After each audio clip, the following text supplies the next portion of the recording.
महाराज धिकार करतात.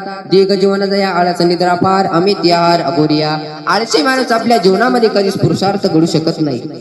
परमार्थ जर करायचा असेल तर आळस टाकून द्यावा लागेल. संसारात जर प्रगती करायची असेल तर आळस टाकून द्यावा लागेल. राम्या आणि श्याम्या नावाचे दोन मित्र होते.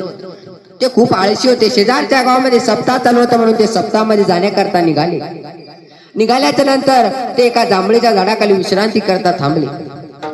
थांबल्याच्या नंतर ते जांभळीच्या झाडाला खूप काळेशार जांभळ आलेले होते आणि राम्याची झोप ही तोंडवाशी होती आणि श्याम्याची झोप ही डोळेवाशी होती. ते झोपल्याच्या नंतर राम्याच्या तोंडात वरतून एक जांभूळ पडलं. राम्या म्हणतो, अरे श्याम्या, एवढं जांभूळ माझ्या तोंडात लोट. त्यावेळेला श्याम्या म्हणाला, अरे राम्या, माझ्या तोंडावर कुत्र मुतत होतं तेव्हा तुला हाण म्हटलं, तू हाणलंच का? विढाला विढाला विढाला. असे काही माणसं आळशी असतात. माऊली वर्णन करतात, येत आळसू ज्याने केला तो सर्वस्व नागवला. तिथं परमार्थ तिचा गेला अवर्त पडली काळ चक्र. विठाला विढाला. आपलं खाणं हे मापात असलं पाहिजे. काय माणसं इतकं खातात. खाण्यामध्ये पण दोन प्रकार आहेत. कोणी खाण्यासाठी जगतं आणि कोणी जगण्यासाठी खातं.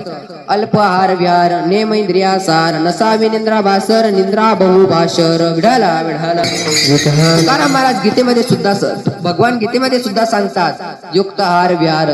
तुका म्हणायचे ढीग झाले जन निंदक वादक नरका जाती. दुसराच वर्ग आहे तो म्हणजे निंदे वर्ग. हा विधी विधाने पाळत नाही. फक्त सुख भोगायचं. याला कीर्तन माहित नाही, याला वारी माहित नाही, याला दान धर्म माहित नाही. अशा माणसाची शास्त्राने सुद्धा निंदा केलेली आहे. नामाविनमुख सर्पाचे ते बीळ जीवा नवे काळ सर्प आहे. विठाला विठाला विठाला.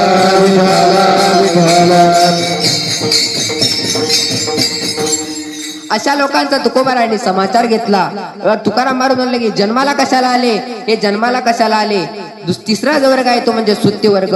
हा साधकाचा वर्ग आहे, जिज्ञासूचा वर्ग आहे. हा जन्माला आल्याच्या नंतर विचार करतो की मला जन्माला येऊन काय करायचं आहे, मला श्रीगुरु कधी भेटता येईल, माझा उद्धार कधी होईल, याच्या मनामध्ये अशी तीव्र तळमळ चालू असते. तुकोबारायांच्या भाषेत जर सांगायचं झालं तर तुकाराम महाराज म्हणतात, कन्या सासुरी जाय मागे परतुनी पाय. ऐसे झाले माझ्या जीवा किंवा भेटचे केशवा. काय मी उद्धार पावेल कृपा करेल नारायण.